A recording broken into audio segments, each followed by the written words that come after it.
Organizing resources, a walkthrough. We all have access to many incredible resources as well as the ones we've made ourselves.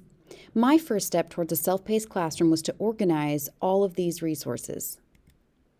I love this quote by Arthur Ashe. Start where you are, use what you have, do what you can. It's important to look at the resources you have access to and see how you might optimize them in your context. The idea of creative constraints guides me as an educator. I don't mind constraints, standards, limited resources, because I believe they can push my creativity to greater heights. I'm going to model my thought process in designing a self-paced classroom using the Modern Classroom Project Framework for my AP CSA course. I hope there are ideas you can apply within your own context. For reference, when you see CBD, I'm referring to the College Board resources found in AP Classroom. When you see CHS, I'm referring to CodeHS.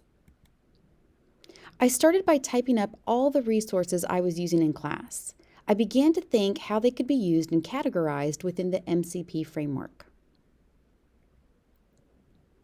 I then created a table with the categories to make it easier for me to see. I still felt I had too many resources and wanted to identify the most important ones that I could optimize in my classroom setting. Currently, my school is investing in and has adopted CodeHS, AP Classroom, Google Suite, and Schoology. Therefore, I decided to hone in and optimize their capabilities within my AP CSA course. This is the current iteration of my resources. As my school uses Schoology as its primary learning management system, I have used it to set up the self-paced environment for my students and organize my resources accordingly. In future videos, I will go more in depth on how I have set this up.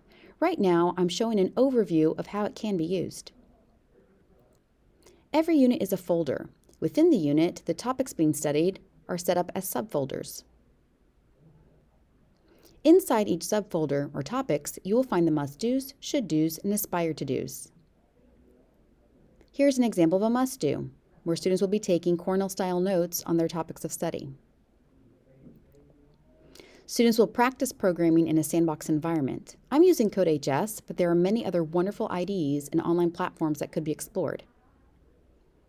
I decided to select an AP-style question for my students to code and bring to life. A practice check using AP Classroom topic questions. If you go into AP Classroom, you will see that it's organized by units with daily videos and topic questions aligned with each subtopic. I might provide opportunities for paper programming so students can get comfortable writing code. A should-do is an opportunity for students to deepen their understanding. I've selected CodeHS exercises for students to complete. There are many of them, so I picked the ones that apply most of the skills they've learned in that topic. For an aspire-to-do, I encourage students to extend their understanding using the understanding map developed by Project Zero.